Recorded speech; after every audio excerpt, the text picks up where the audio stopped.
আসসালামু আলাইকুম। সবাই কেমন আছেন? আল্লাহর অশেষ রহমতে সবাই ভালো আছেন। আমি Abu Bakr, general manager of Webcoder-IT। So যারা ফ্রিল্যান্সিং করতে চাচ্ছেন কিংবা ফ্রিল্যান্সিং সেক্টরে আসতে চাচ্ছেন, এই ভিডিওটি আপনাদের জন্য।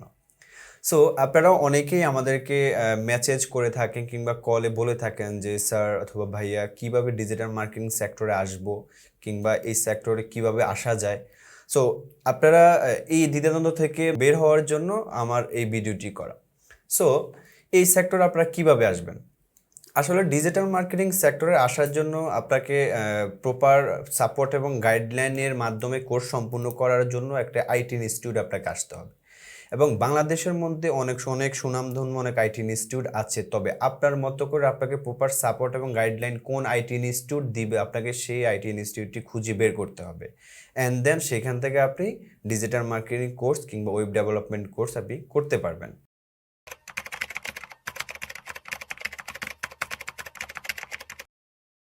আপনারা অনেকেই বলে থাকেন এই ডিজিটাল মার্কেটিং সেক্টরে আসলে কিংবা ফ্রিল্যান্সিং সেক্টরে আসলে আপনি ভবিষ্যতে কিংবা আমরা ভবিষ্যতে কি করতে পারবো। আসলে এই সেক্টরে আসলে আমার মতো করে আপনি ৩টি প্ল্যাটফর্মে আপনি নিজেকে সাজিয়ে তুলতে পারবেন। ফার্স্ট অফ অল হচ্ছে, আপনি যদি আপনার নিজের কোনো বিজনেস থাকে, তাহলে সেই বিজনেসে আপনি আপনার ফ্রিল্যান্সিংয়ের যে এক্সপেরিয়েন্সটা সেটার মাধ্যমে আপনি আপনার বিজনেসটা আপনি গ্রো করতে পারবেন। ঠিক আছে? আর দ্বিতীয়ত হচ্ছে, আপনি যদি অন্যের অধীনে কাজ করতে চান, আই মিন হচ্ছে আপনি যদি কোনো জব করতে চান, তাহলে বড় বড় মাল্টি কোম্পানিগুলো কিংবা বড় বড় আইটি ইনস্টিটিউটগুলোর মধ্যে আপনি ডিজিটাল মার্কেটার হয়ে তাদের কাজ করে দিবেন, তাদের মার্কেটিং করে দিবেন, তাদের মার্কেটিংয়ের প্রচার প্রসার আপনি করবেন।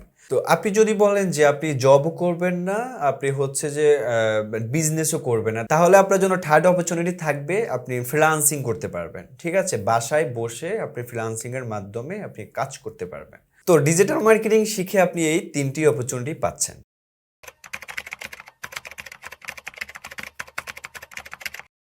তো আপনারা অনেকেই কোশ্চেন করে থাকেন যে এই সেক্টরের ভবিষ্যৎ ডিমান্ড কেমন?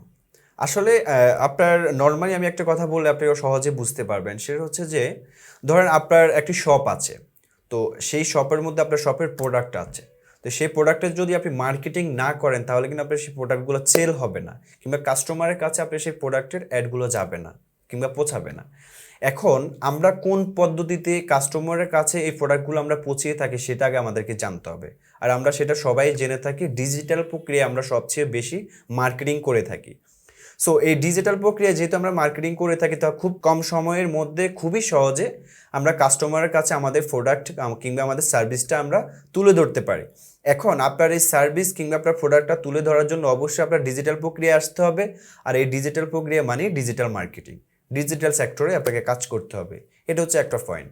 সেকেন্ড পয়েন্ট হচ্ছে, আপনি বিজনেস করতেছেন। সো আপনার বিজনেসের মধ্য দিয়ে আপনার যে সার্ভিসটা, সেটাও কিন্তু আপনি যাদেরকে আপনি সার্ভিসটা প্রদান করবেন, তাদের কাছে সেই সার্ভিসটা আপনার পৌঁছানোর জন্য ডিজিটাল প্রক্রিয়াটা আপনাকে অবশ্যই অবলম্বন করতে হবে। অ্যান্ড থার্ডটা হচ্ছে, আপনার যদি কোনো কোম্পানি থাকে, তাহলে সেই কোম্পানির কাজটা আপনাকে তো অন্যের মাঝে ফুটিয়ে তুলতে হবে। সো এই কাজটা ফুটিয়ে তোলার জন্য অবশ্যই আপনাকে ডিজিটাল প্ল্যাটফর্মে আসতে হবে। ডিজিটাল প্রক্রিয়ায় অন্যের কাছে সেই কাজটি আপনাকে জানান দিতে হবে। সো আমি আপনাকে এই কথাই বলবো যে, ডিজিটাল মার্কেটিংয়ের সেক্টরটা ডিমান্ড কমে যাওয়ার কোনো সুযোগ নেই, বরঞ্চ দিনে দিনে এই প্ল্যাটফর্মের কার্যক্রম কিংবা এর ডিমান্ড বৃদ্ধি পেতে থাকবে।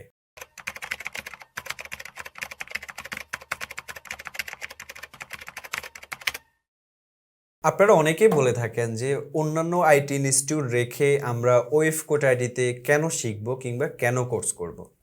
আসলে আমরা আমাদের স্টুডেন্টদেরকে সবসময় একটি কথা বলে থাকি যে, স্কিল ডেভেলপ করতে হবে। স্কিল ডেভেলপ করতে পারলেই টুডে টুমোরো কিংবা আজ কিংবা কাল অবশ্যই ভালো অপরচুনিটি আসবে। তবে কাজ আগে জানতে হবে, কাজ শিখতে হবে। আমি একটা এক্সাম্পল দিব, সেটা হচ্ছে যে, ধরেন আমি যে কোনো একটা কাজ পারি, আর সেই কাজটা আমার দ্বারা আপনার প্রয়োজন। এখন সেই কাজটা যদি আমি প্রত্যক্ষ কিংবা পরোক্ষভাবে যদি না জানি কিংবা যদি না পারি, তাহলে কি আপনি আমার দ্বারা সেই কাজটি করাবেন? আপনার উত্তর হচ্ছে না, অবশ্যই করাবেন না। আর যদি আমি পারি, তাহলে আপনি করাবেন। সো এখন কথাটা হচ্ছে, আপনি ডিজিটাল মার্কেটিং শিখতে আসলেন, প্রপার আপনি স্কিল ডেভেলপ করতে পারলেন না, বাট এর মাধ্যমে আপনি মার্কেট প্লেসে চলে গেলেন, তাহলে কি আপনাকে কোনো বাইরের কাজ দিবে? দিবে না। আপনাকে বায়ার তখনই কাজ দিবে যখন আপনার প্রপার একটা স্কিল ডেভেলপ হবে, আপনার এই সেক্টরের মধ্যে প্রত্যক্ষ কিংবা পরোক্ষভাবে আপনার প্রপার একটা কনসেপ্ট থাকবে, আইডিয়া ধারণা থাকবে, কাজ করার সেই সক্ষমতা আপনার মধ্যে থাকবে, তখনই একজন বায়ার আপনাকে কাজ দিবে। আর আমরা এই জন্যই আমাদের স্টুডেন্টদেরকে সবসময় বলে থাকি, কাজ আগে জানতে হবে, কাজ শিখতে হবে, প্রপার একটা স্কিল ডেভেলপ করতে হবে। আর প্রপার স্কিল ডেভেলপ করতে পারলে অবশ্যই ভালো অপরচুনিটি আপনার জন্য আসবে।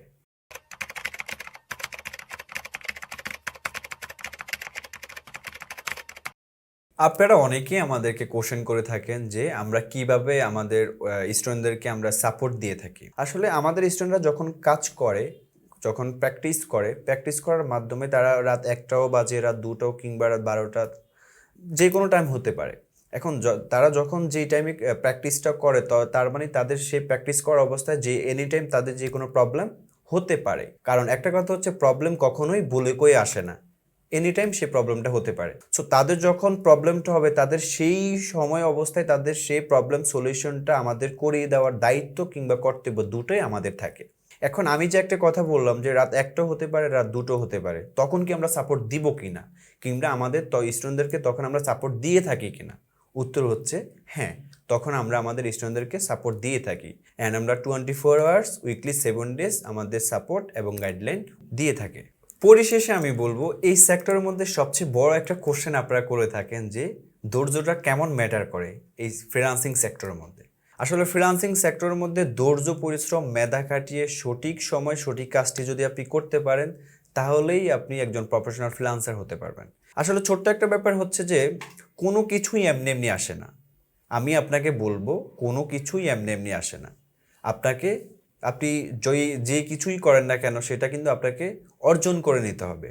আর সেই অর্জনটা কিন্তু আপনাকে ধৈর্য, পরিশ্রম, মেধার মাধ্যমেই করে নিতে হবে। সো আপনারা ধৈর্য ধরে কাজ শিখুন। অ্যান্ড যারা মার্কেট প্লেসে আছেন, তারা ধৈর্য ধরে মার্কেট প্লেসে কাজ করতে থাকেন। ইনশাল্লাহ আমি আপনাকে বলবো, ধৈর্যের ফল সুমিষ্ট হয়, এটা আমাদের একটি প্রবাদ রয়েছে। সো ধৈর্য ধরে কাজ করতে থাকেন, দেওয়ার মালিক আল্লাহ। চেষ্টা করব আমরা, ইনশাল্লাহ ভালো কিছু আপনাদের জন্য অপেক্ষা করে আছে। পরিশেষে আপনাদের ফ্রিল্যান্সিং সফলতা কামনা করছি। সো সবাই ভালো থাকবেন, সুস্থ থাকবেন। আমি আপনাদের জন্য দোয়া করি, আপনারা আমাদের জন্য দোয়া করবেন। সবাই ভালো থাকবেন। আসসালামু আলাইকুম।